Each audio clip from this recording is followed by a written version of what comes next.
Anantapuram national highway సాక్షి office, ఆ Andhra Jyothi office, ఈ లైన్లో ఇక్కడ చూస్తున్నాం.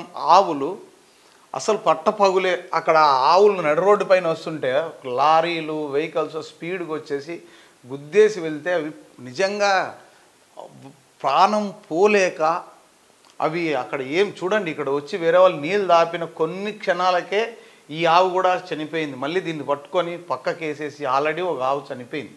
అది కూడా మనం విజువల్స్లో చూడొచ్చు. నేనేమంటానంటే చాలామంది ఈ ఆవులు పెంచుకునే ఓనర్స్ ఎక్కడ పడితే అక్కడ వదిలేయడం ఏంటి?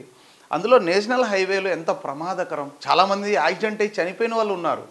ఇదే అనంతపురానికి సంబంధించిన ఒక కుటుంబం ఒక ఎనుము సడన్గా దూరడం వల్ల బెంగళూరు నుంచి వచ్చే కారుకు గుద్ది మొత్తం ఫ్యామిలీ కూడా చనిపోయిన సందర్భం కూడా ఉంది. వీళ్ళపైన కేసులు ఎందుకు పెట్టరు అధికారులు? ఖచ్చితంగా నేషనల్ హైవే ఈ ఆవులు ఎవరైతే ఇలా ఎక్కడ పడితే అక్కడ వదిలేస్తారో వాళ్ళని పిలిపించి వాళ్ళని మందలించాలి. ఫస్ట్ 1-2 సార్లు వార్నింగ్ ఇవ్వండి. అప్పుడు వినకపోతే ఖచ్చితంగా వారిపైన కేసులు పెట్టాలి. చూడండి, ఈ మూగ జీవాల ఆ రోదన చూస్తుంటే నిజంగా కడుపు తరుక్కుపోతుంది. ఈ విధంగా ఆవులు ఎక్కడ పడితే అక్కడ వదిలేసి, ఇంకా అనంతపురం నగరంలో అయితే ఇంకా వందలాది ఆవులు ఎక్కడ పడితే అక్కడ ఉంటున్నాయి. దీనివల్ల చాలా ప్రమాదాలు జరుగుతున్నాయి.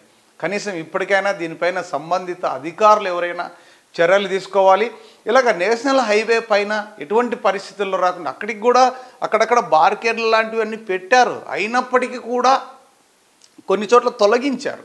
ఆ దారులు ఉన్నాయి. దానివల్ల ఈ ఆవులు రోడ్డుపైకి వస్తున్నాయి. రోడ్డుపైకి వచ్చి ఇలా చనిపోయినప్పుడు నిజంగా చాలా బాధ వేస్తుంది.